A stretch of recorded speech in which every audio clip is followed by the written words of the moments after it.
These are not the best of times for South Africa. The continent's most advanced economy, inflation and employment are rising, even as the country grappled with the fallout of the virus pandemic. And there's more to get ordinary South Africans head scratching about where things are going. My colleague Mxolisi Masango joins me now from Joburg with some perspectives on some of the latest headlines. Good evening, my friend, coming through tonight. Are South Africans coping with the latest second round load shedding by ESKOM? Let's start with that. Well, Bosun, it would be a surprise if me and you actually finished this conversation without the lights going off. And that's what we're grappling with right now.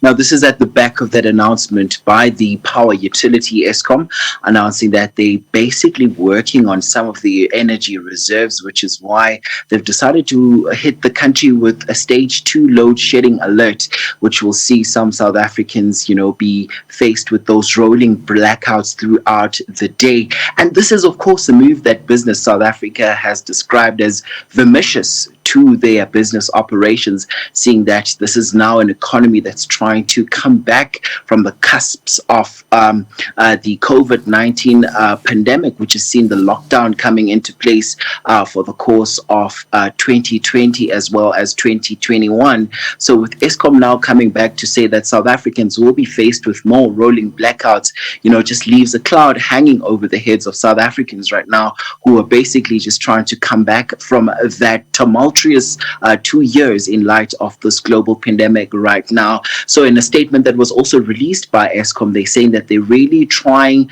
to maintain as well as replenish some of their energy reserves to ensure that the next couple of days, or the weekend rather, South Africans will have power. I can tell you right now, it's always just a matter of, a tip of the iceberg with the power utility, because they just never know and have never really gotten around ensuring that South Africans have the right power reserves. And why at this particular point of the year? What a bad way to start the year for South Africans indeed. Well, not a bad way to start, but here is one of the retailers, Pick n Pay, warning that there will be rising prices will hurt South Africans. What's happening to consumer goods inflation, by the way? Look, Bosun, it's a very grim picture as far as that is concerned. Seeing that about 30.4 million of South Africans are living below the poverty line, which means they are living, below having that provision of about 890 rands per month. And this is at a time where the cost of living continues to escalate and buying power for the rand continues to decrease at the same time. So it is indeed a very grim picture. And of course, the retail outlets coming out to say that, this year seems to be promising, but not really going to be really good start for most South Africans, seeing that most of them are living below the poverty line, as we've earlier mentioned this earlier in the chat. So most South Africans even coming out to say that with the repo rate being announced some 2 days ago, that it has, of course, increased.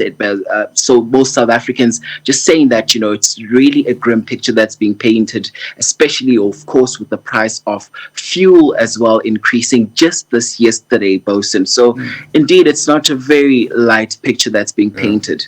Interesting, not a light picture, but here we have the market regulator, the FSCA, warning about cryptocurrency trading with FTX exchange. Are South Africans still binging on cryptocurrency trading despite the fallout of the MTI, for example?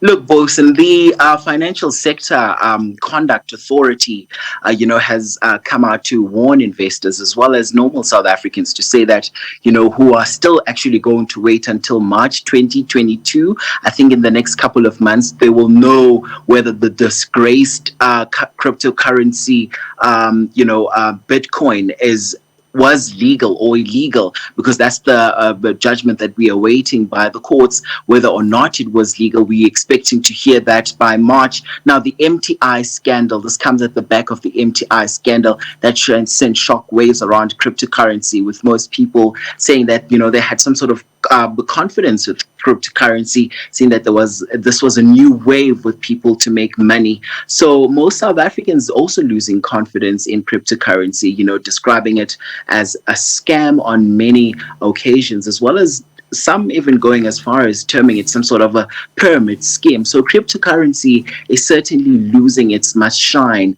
as compared to the times that it was firstly introduced to the likes of the South African market, Bosun. All right, thank you so much, Mxolisi Masango, and do have a pleasant evening. We'll spend some time later to talk about the Zondo Commission's report, part 2. Thank you. Enjoy your evening. Thank you.